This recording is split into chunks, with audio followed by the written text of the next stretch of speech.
السلام عليكم ورحمة الله.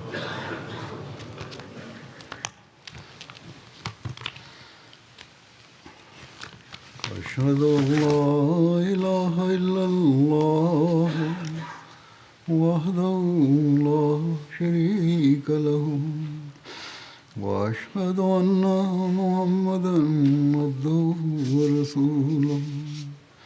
أما بعد فأعوذ بالله من الشيطان الرجيم.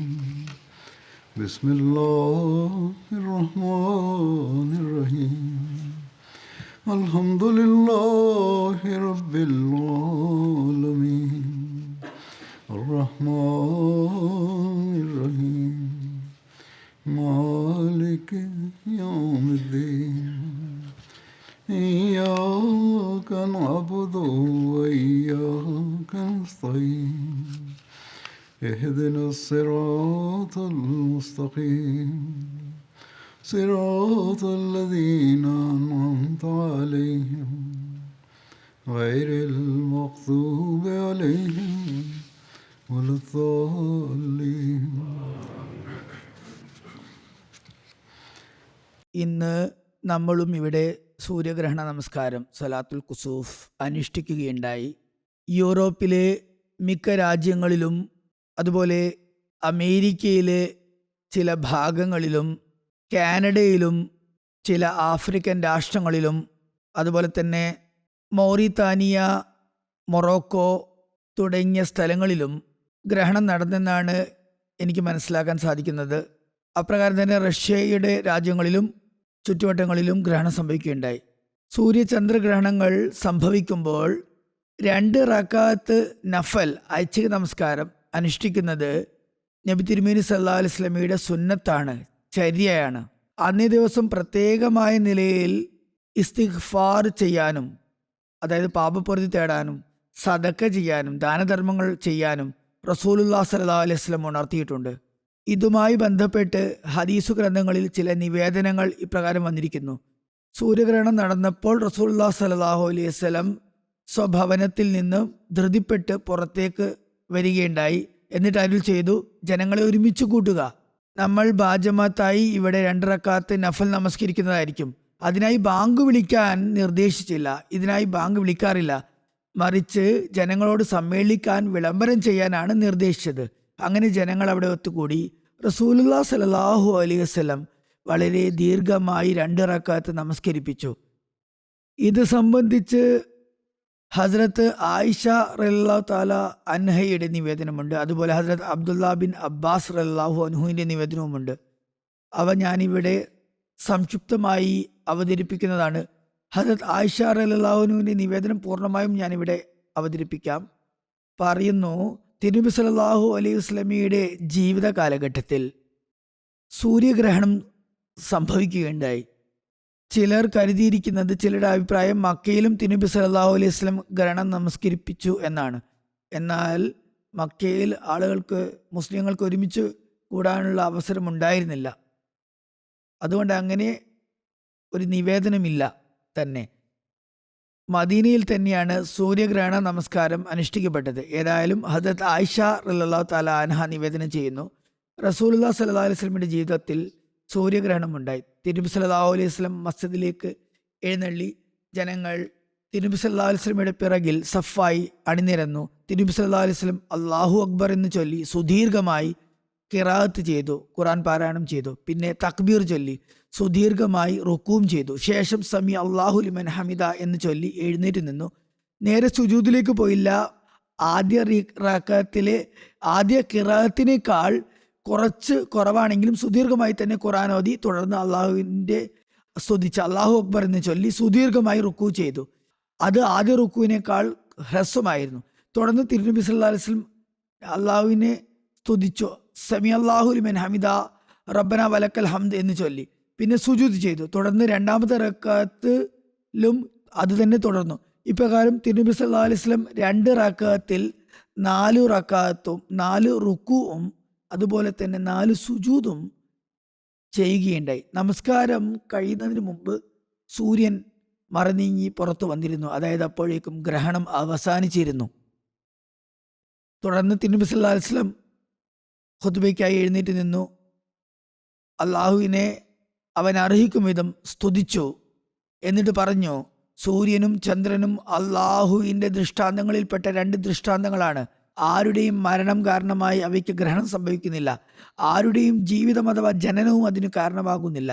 ആയതിനാൽ സൂര്യനോ ചന്ദ്രനോ ഗ്രഹണം സംഭവിച്ചതായി നിങ്ങൾ കണ്ടാൽ നമസ്കാരത്തിനായി ധൃതിപ്പെട്ടു ചെല്ലുക. അതായത് ഉടനടി നമസ്കരിക്കുക, നഫൽ അനുഷ്ഠിക്കുക. ഇനി ഹദ്രത്ത് അബ്ദുള്ള ബിൻ അബ്ബാസിൻ്റെ നിവേദനം കേൾപ്പിക്കാം. വളരെ സുദീർഘമായ നിവേദനമാണ്. അതിൻ്റെ ഇവിടെ വിവരിക്കപ്പെടാത്ത വിശദാംശങ്ങൾ ഞാൻ കേൾപ്പിക്കാം.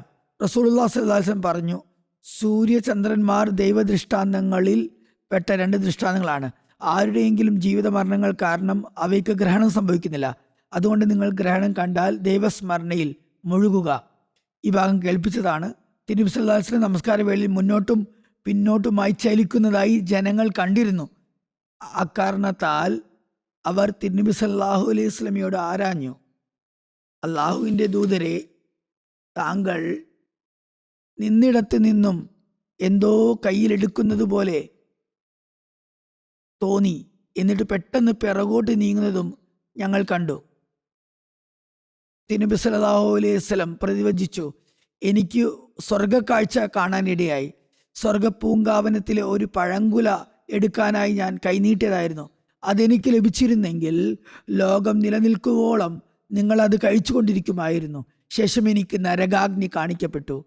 മുമ്പൊരിക്കലും അത്രമാത്രം ഭയാനകമായ കാഴ്ച ഞാൻ കണ്ടിട്ടില്ല. അതുകൊണ്ട് ഞാൻ തിടുക്കത്തിൽ പിറകോട്ട് മാറി. ഇവയാണ് പ്രസ്തുത നിവേദനങ്ങൾ. ഇവയെ പ്രബലമാക്കുന്ന വേറെയും ഒരുപാട് നിവേദനങ്ങളുണ്ട്. ഞാൻ സൂചിപ്പിച്ചതുപോലെ നമസ്കാര ശേഷം ഖുതുബ നൽകുന്നത് റസൂലുള്ളാഹി സ്വല്ലല്ലാഹു അലൈഹി വസല്ലമയുടെ സുന്നത്താണ്. ആയതിനാൽ ഈ ഗ്രഹണ നമസ്കാര ശേഷം ഖുതുബ നൽകപ്പെടുന്നു. ഒരു കാര്യം വിശദീകരിക്കാം. റസൂലുള്ളാഹി സ്വല്ലല്ലാഹു അലൈഹി വസല്ലം ഇങ്ങനെ വിശദമായി പറഞ്ഞത് എന്തുകൊണ്ടാണ് എന്നതിനെക്കുറിച്ച് പണ്ഡിത മതം എന്നത് ഇങ്ങനെ വിശദീകരിച്ച് പറഞ്ഞത്, സൂര്യഗ്രഹണം സംഭവിച്ച സമയത്ത് ഹദരത്ത് ഇബ്രാഹിം തിരുനബി സല്ലല്ലാഹു അലൈഹി വസല്ലമയുടെ പുത്രൻ വഫാത്തായിരുന്നു. അതുകൊണ്ട് ചില നിവേദനങ്ങളിൽ ഇപ്രകാരം വന്നിരിക്കുന്നത്, ജനങ്ങൾ കരുതി അക്കാരണത്താലാണ് ഗ്രഹണം സംഭവിച്ചതെന്ന്. അതുകൊണ്ടാണ് റസൂലുള്ളാഹി സ്വല്ലല്ലാഹു അലൈഹി വസല്ലം ഇപ്രകാരം വിശദമാക്കിയത്. ഇതിന് ആരുടെയെങ്കിലും ജീവിത മരണവുമായി യാതൊരു ബന്ധവുമില്ല എന്ന് സ്പഷ്ടമാക്കിയത്. ഇക്കാര്യത്തെക്കുറിച്ച് ഞാൻ ഇൻ്റർനെറ്റിൽ സെർച്ച് ചെയ്തപ്പോൾ അവിടെയും ഇൻഫോർമേഷൻ കണ്ടു, തിരുനബി സല്ലല്ലാഹു അലൈഹി വസല്ലമയുടെ പുത്രൻ്റെ മരണം കാരണമായി ഗ്രഹണം സംഭവിച്ചു എന്ന്. ഈ ഇൻഫോർമേഷൻ തെറ്റാണ്. ആരാണത് അപ്ലോഡ് ചെയ്തതെന്ന് അറിയില്ല. പൊതുവിൽ ജനങ്ങൾ കരുതുന്നത് ഇത്തരം ഇൻഫോർമേഷനുകൾ കറക്റ്റാണെന്നാണ്. എന്നാൽ അത് ശരിയല്ല. റസൂലുള്ളാഹി സ്വല്ലല്ലാഹു അലൈഹി വസല്ലമയുടെ വിവിധ സ്രോതസ്സുകളിൽ നിന്നും ലഭ്യമായ നിവേദനങ്ങളിൽ ഇതിൻ്റെ വിശദാംശങ്ങളുണ്ട്. പറഞ്ഞിരിക്കുന്നത് ഇതിന് ആരുടെയും ജീവിതവും മരണവുമായി യാതൊരു ബന്ധവുമില്ല എന്നാണ്. എല്ലാ നിവേദനങ്ങളും ഈ തെറ്റിദ്ധാരണയെ നിഷേധിക്കുന്നുമുണ്ട്. അഹമ്മദിയത്തിലും സൂര്യചന്ദ്രഗ്രഹണങ്ങൾക്ക് സവിശേഷമായ പ്രാധാന്യമുണ്ട്. എന്തെന്നാൽ റസൂലുള്ളാഹി സ്വല്ലല്ലാഹു അലൈഹി വസല്ലം സൂര്യചന്ദ്രഗ്രഹണങ്ങളെ മസീഹിൻ്റെയും മഹദിയുടെയും ആഗമനത്തിൻ്റെ പ്രത്യേക ദൃഷ്ടാന്തമായി പ്രസ്താവിച്ചിട്ടുണ്ട്. ഇതനുസരിച്ച് ഹസ്രത്ത് മസീഹ് മൗദ് അലൈഹി സ്വലാത്തു വസ്സലാമിൻ്റെ വാദത്തിന് ശേഷം 1894 കിഴക്കൻ രാജ്യങ്ങളിലും 1895 പടിഞ്ഞാറൻ രാജ്യങ്ങളിലും സൂര്യചന്ദ്രന്മാർക്ക് ഗ്രഹണം സംഭവിക്കുകയുണ്ടായി. ഹസ്രത്ത് മസീഹ് മൗഊദ് അലൈഹി ഇസ്ലാം തൻ്റെ ഗ്രന്ഥങ്ങളിലും അതുപോലെ സദസ്സുകളിലും ഇക്കാര്യത്തെക്കുറിച്ച് വളരെയധികം പരാമർശിച്ചിട്ടുമുണ്ട്. നൂറുൽ ഹക്ക് എന്ന പേരിൽ അദ്ദേഹത്തിന് ഒരു ഗ്രന്ഥമുണ്ട്. അതിൻ്റെ 2ാം ഭാഗത്തിലെ ഒരു ഉദ്ധരണി ഞാനിവിടെ കേൾപ്പിക്കാം. ഹസ്രത്ത് മസീഹ് മൗഊദ് അലൈഹി ഇസ്ലാം അതിൽ പ്രസ്താവിക്കുന്നു, ഇനി അറിഞ്ഞുകൊള്ളുക. ഇതിൻ്റെ വരികൾ അറബിയിലാണ്, അതോടൊപ്പം തർജ്ജമയും കൊടുത്തിട്ടുണ്ട്. ഇനി അറിഞ്ഞുകൊള്ളുക, നിങ്ങൾ അറിയുക, അള്ളാഹു എൻ്റെ ഹൃദയത്തിൽ ഇപ്രകാരം ബോധനം നടത്തിയിരിക്കുന്നു. റമദാനിൽ സംഭവിച്ച സൂര്യചന്ദ്രഗ്രഹണങ്ങൾ 2 ഭയാനകമായ ദൃഷ്ടാന്തങ്ങളാണ്.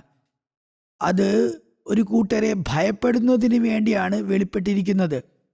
അക്കൂട്ടരാരാണ്? അവർ സാത്താനെ പിൻപറ്റുന്നവരാണ്. അതായത് അവർ സാത്താൻ്റെ അനുയായികളാണ്. അവരെ ഭീഷണിപ്പെടുത്തുന്നതിന് വേണ്ടിയാണ് അത് വെളിപ്പെടുത്തിയിരിക്കുന്നത്. അവർ അനീതിയും അതിക്രമവും കൈക്കൊണ്ടിരിക്കുന്നു. അതിനാൽ അള്ളാഹു ഈ 2 ദൃഷ്ടാന്തങ്ങൾ മുഖേന അവരെ ഭീഷണിപ്പെടുത്തുന്നു. ദേഹേച്ഛകളും സ്വാർത്ഥതയും പിൻപറ്റുന്ന, സത്യത്തെ ഉപേക്ഷിക്കുകയും കളവ് പറയുകയും അള്ളാഹുവിനെ ധിക്കരിക്കുകയും ചെയ്യുന്ന ഓരോരുത്തരെയും അവൻ ഇത് മുഖേന മുന്നറിയിപ്പ് നൽകുന്നു. ആയതിനാൽ അവർ പാപപ്പൊറുതി തേടുകയാണെങ്കിൽ അവർക്ക് പാപമോചനം ലഭിക്കുന്നതായിരിക്കും. ദൈവത്തിൻ്റെ അനുഗ്രഹ കടാക്ഷങ്ങൾ അവർ കാണുമാറാകും. അവർ ഇനി അനുസരണക്കേട് കാണിക്കുകയാണെങ്കിൽ ശിക്ഷയുടെ സമയം ആഗതമായിരിക്കുന്നു. അകാരണമായി കലഹിക്കുകയും ദൈവത്തെ ഭയക്കാതിരിക്കുകയും ചെയ്യുന്നവരെ ഭയപ്പെടുത്തുകയാണ് ഇവിടെ ഉദ്ദേശം. അതുപോലെ അനുസരണക്കേടും ധാർഷ്ട്യവും വെച്ചു പുലർത്തുന്നവർക്ക് കടുത്ത താക്കീത് എന്ന നിലയിലുമാണിത്. അവർ ധിക്കാരം ഉപേക്ഷിക്കുന്നില്ല. ആയതിനാൽ അള്ളാഹുവിനെ ഭയപ്പെടുക. ഭൂമിയിൽ ഫസാദുണ്ടാക്കി ക്രമക്കേടുണ്ടാക്കി നിങ്ങൾ സ്വൈര്യവിഹാരം നടത്തരുത്. നിങ്ങൾക്കിതെന്തു പറ്റി? നിങ്ങൾ എന്തുകൊണ്ട് അവനെ ഭയപ്പെടുന്നില്ല? മുന്നറിയിപ്പിൻ്റെ ദൃഷ്ടാന്തം വെളിപ്പെട്ട് കഴിഞ്ഞിരിക്കുന്നു. സ്വഹീഹ് മുസ്ലിമിലും ബുഖാരിയിലും നിന്നും തെളിയുന്നത് വിശ്വാസികൾക്ക് മനസ്സിലാക്കി കൊടുക്കാൻ റസൂലുള്ളാഹി സ്വല്ലല്ലാഹു അലൈഹി വസല്ലം പറയുകയുണ്ടായി. സൂര്യനും ചന്ദ്രനും അള്ളാഹുവിൻ്റെ ദൃഷ്ടാന്തങ്ങളിൽപ്പെട്ട 2 ദൃഷ്ടാന്തങ്ങളാണ്. ആരുടെയും ജനനമോ മരണവുമായി അതിന് യാതൊരു ബന്ധവുമില്ല. അങ്ങനെ ഇവയ്ക്ക് ഗ്രഹണം സംഭവിക്കുന്നുമില്ല. മറിച്ച് അത് അള്ളാഹുവിൻ്റെ 2 ദൃഷ്ടാന്തങ്ങളാണ്. അള്ളാഹു ഈ 2 ദൃഷ്ടാന്തങ്ങൾ മുഖേനയും തൻ്റെ ദാസർക്ക് മുന്നറിയിപ്പ് നൽകുന്നു. അതുകൊണ്ട് നിങ്ങൾ ഇവ കാണുമ്പോൾ ഉടനെ നമസ്കാരത്തിലേക്ക് വ്യാപൃതരാകുക. ചിന്തിച്ചു നോക്കുക, എന്തിനാണ് റസൂലുള്ളാഹി സ്വല്ലല്ലാഹു അലൈഹി വസല്ലം സൂര്യചന്ദ്രഗ്രഹണങ്ങൾ മുഖേന മുന്നറിയിപ്പ് നൽകിയിട്ടുള്ളത്? ഹദീസിൽ ഇക്കാര്യത്തിലേക്ക് സൂചനയും ലഭിക്കുന്നുണ്ട്. ഈ 2 ദൃഷ്ടാന്തങ്ങളും പാപികളെ ഭയപ്പെടുത്തുന്നതിന് വേണ്ടിയാണ്. ലോകത്ത് പാപങ്ങളുടെ ആധിക്യം ഉണ്ടാകുമ്പോഴാണ്, അതുപോലെ സൃഷ്ടികളിൽ ജനങ്ങളിൽ ദുഷ്കർമ്മങ്ങളുടെ അതിപ്രസരമുണ്ടാകുമ്പോഴാണ്, വളരെയധികം ജനങ്ങൾ അശുദ്ധരാകുമ്പോഴാണ് അവ പ്രകടമാകുന്നത്. അക്കാരണത്താലാണ് റസൂലുള്ളാഹി സ്വല്ലല്ലാഹു അലൈഹി വസല്ലം ഗ്രഹണ സമയത്ത് അരുൾ ചെയ്തത്, ഒരുപാട് നന്മകൾ ചെയ്യുക, സൽക്കർമ്മങ്ങൾക്കായി ധൃതിപ്പെടുക. ഉദാഹരണത്തിന് സതുദ്ദേശത്തോടെ നമസ്കാരം, നോമ്പ്, ദുആകൾ എന്നിവ ചെയ്യുക. കരഞ്ഞു വിലപിക്കുക, അള്ളാഹുവിനെ സ്തുതിച്ചുകൊണ്ടിരിക്കുക, ദിക്ർ ചെയ്തുകൊണ്ടിരിക്കുക, അവന് മുന്നിൽ വിനയാന്വിതരാകുക. നമസ്കാരത്തിൽ ഖയാമും റുക്കൂവും സുജൂദും ചെയ്യുക. തൗബയും പശ്ചാത്തലവും ഇസ്തിഗ്ഫാറും ചെയ്യുക. മാനസാന്തരപ്പെടുക. വിനയാന്വിതരായും ദീനവിലാപം നടത്തുന്നവരും ഭവ്യതയുള്ളവരായും തീരുക.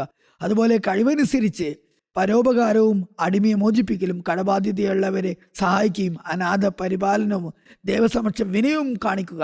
അങ്ങനെ നമസ്കാരം, വിനയം, വിലാപപ്രാർത്ഥന തുടങ്ങിയ കർമ്മങ്ങൾ അനുഷ്ഠിക്കുന്നതിലൂടെ ഉള്ള രഹസ്യമെന്നത് ഏതെങ്കിലും വിപത്ത് ഇറങ്ങാൻ പോകുമ്പോഴാണ് ദുരന്തകാലം സമീപസ്ഥമാകുമ്പോഴാണ് ജനങ്ങളുടെ ദൃഷ്ടികൾക്ക് ഗോചരീഭവിക്കാത്തതും കാണാൻ പറ്റാത്തതും അള്ളാഹുവിന് മാത്രം അറിയുന്നതുമായ വിപത്തുകളുടെ ഹേതുക്കൾ വാനലോകത്ത് ഒരുമിച്ച് കൂടുകയും ചെയ്യുമ്പോഴാണ് സൂര്യചന്ദ്രഗണങ്ങൾ സംഭവിക്കുന്നത്. അതുകൊണ്ട് ദൈവത്തിൻ്റെ കാരുണ്യവും സൂക്ഷ്മമായ യുക്തിയും ആവശ്യപ്പെടുന്നത് ഗ്രഹണങ്ങളുടെ കാരണങ്ങൾ അകറ്റുന്നതിനുള്ള മാർഗങ്ങൾ ജനങ്ങൾക്ക് പഠിപ്പിക്കണമെന്നാണ്. അതായത് ആ പാപങ്ങളുടെ രക്ഷപ്പെടാനുള്ള മാർഗം പഠിപ്പിച്ചു കൊടുക്കാനാണ്. ഈ തിന്മകൾ അകന്നു പോകാനാണ് വേണ്ടിയാണ് നമസ്കാരത്തിൻ്റെ രീതി ഇവിടെ പഠിപ്പിച്ചിരിക്കുന്നത്, നമസ്കരിക്കാൻ ഉപദേശിച്ചിരിക്കുന്നത്, അള്ളാഹു നമുക്ക് പഠിപ്പിച്ചിരിക്കുന്നത്. ആയതിനാൽ അവൻ തൻ്റെ പ്രവാചകൻ മുഖാന്തിരം ഈ രീതികൾ അവൻ പഠിപ്പിച്ചു തന്നു. തിന്മകളെ നന്മകൾ കൊണ്ട് തടയാമെന്നും പാപപൂർത്തി തേടുന്നവരുടെ കണ്ണുനീർ അഗ്നിയെ ശമിപ്പിക്കുന്നുവെന്നും കാര്യത്തിൽ യാതൊരു സംശയവുമില്ല. തിന്മ നന്മ ചെയ്യുന്നതിലൂടെ അകറ്റപ്പെടുന്നു. ദൈവ സമക്ഷം കരച്ചിലും പറച്ചിലും കൊണ്ട് തീ അണക്കപ്പെടുന്നു. ഒരു ദാസൻ നന്മ പ്രവർത്തിക്കുകയും അത് മുഖേന ദൈവപ്രീതി നേടുകയും ചെയ്യുമ്പോൾ തിന്മയ്ക്കു വേണ്ടിയുണ്ടായ കാര്യകാരണങ്ങളിലെ ആ നന്മകൾ നേരിടുന്നു, പ്രതിരോധിക്കുന്നു. അള്ളാഹു തിന്മയിൽ നിന്നും അത് പ്രവർത്തിക്കുന്നവനെ അങ്ങനെ രക്ഷപ്പെടുത്തുന്നു. ദുആ മുഖേന വിപത്തുകളെ അകറ്റുക എന്നത് അള്ളാഹുവിൻ്റെ നടപടിക്രമമാണ്. ദുആയും വിപത്തും ഒരിക്കലും ഒരുമിച്ച് കൂടപ്പെടുകയില്ല തന്നെ. ദുആ ദൈവഹിതപ്രകാരം വിപത്തുകളെ അതിജയിക്കുന്നു. ആ ദുആ എന്നത് ദൈവത്തിലേക്ക് മാനസാന്തരപ്പെടുന്നവരുടെ ചുണ്ടുകളിൽ നിന്ന് പുറപ്പെടുന്നതായിരിക്കണം. അതിനാൽ ദുആ ചെയ്യുന്നവർക്ക് സ്വാർത്ഥയുണ്ട്. സതുദ്ദേശത്തോടെയും വിനയാന്വിതരായും ദുആ ചെയ്യുക. അങ്ങനെ ആപത്തുകൾ നീങ്ങിപ്പോകുന്നതാണ്. ഇന്നത്തെ ദിവസം നമ്മൾ പ്രത്യേകമായ നിലയിൽ ദുആയിലേക്കും സദക്കകളിലേക്കും ശ്രദ്ധ ചെലുത്തേണ്ടതുണ്ട്. ഞാൻ വ്യക്തിപരമായും സദക്ക നൽകിയിട്ടുണ്ട്. ജമാഅത്തും വിവിധ സ്ഥലങ്ങളിൽ ദാനധർമ്മങ്ങളും സദക്കകളും നടത്തിയിട്ടുണ്ട്. കഴിവുള്ള ജമാഅത്ത് അംഗങ്ങളും സദക്ക നൽകേണ്ടതുണ്ട്. വെറും നാടകം കാണുന്നത് പോലെ പ്രഹസനമായി ഇത് കാണുന്നവരായി നിങ്ങൾ കണ്ണട ധരിച്ച് കറുത്ത ഗ്ലാസ് ഇട്ട് അല്ലെങ്കിൽ മറ്റെന്തെങ്കിലും ഉപയോഗിച്ച് ഇത് വെറുതെ കണ്ടതുകൊണ്ടായില്ല. മറിച്ച് ഇന്നത്തെ ദിവസം ഒരുപാട് ഇസ്തിഗ്ഫാർ ചെയ്യുക. അങ്ങനെ നമ്മൾ ചെയ്യേണ്ടതുണ്ട്. അള്ളാഹുവിനോട് അവൻ്റെ കാരുണ്യത്തിനായി അർത്ഥിക്കേണ്ടതുണ്ട്. അവൻ്റെ സമക്ഷം വിനയത്തോട് കുമ്പിടേണ്ടതുണ്ട്. ഈ ദൃഷ്ടാന്തം റമദാനിൽ തന്നെ പ്രത്യേകമായി വെളിപ്പെട്ടിരിക്കുന്നു. റസൂലുള്ളാഹി സ്വല്ലല്ലാഹു അലൈഹി വസല്ലം പ്രവചനം ചെയ്ത അതേ തീയതികളിലാണ് അതുണ്ടായിരിക്കുന്നത്. അതുകൊണ്ട് നമ്മൾ ഈമാൻ സുദൃഢമാക്കുന്നതിലേക്ക് ശ്രദ്ധ ചെലുത്തേണ്ടതുണ്ട്. നമ്മൾ ഈമാനെ ദൃഢതരമാക്കുന്നതോടൊപ്പം ദിക്റിലാഹിയും ഇസ്തിഗ്ഫാറും ചെയ്യുന്നതോടൊപ്പം ഹദരത്ത് മസീഹ് മൗഊദ് അലൈഹി ഇസ്ലാമിൻ്റെ ദൗത്യം പൂർത്തീകരിക്കാനും അക്കാര്യം ആലോകരെ അറിയിക്കാനും പൂർണ്ണമായും പ്രയത്നിക്കുകയും വേണം. അള്ളാഹു നമുക്ക് അതിനുള്ള സൗഭാഗ്യം നൽകുമാറാകട്ടെ. ഇതിൽ ദ്വായോ ഖുതുബ സാനിയയോ ഒന്നും തന്നെ ഉണ്ടാകില്ല. ഈ ഖുതുബയോടെ ഇത് അവസാനിക്കുന്നതാണ്. ജസാക്കല്ലാഹ്. അസ്സലാമു അലൈക്കും വറഹ്മത്തുള്ളാഹി.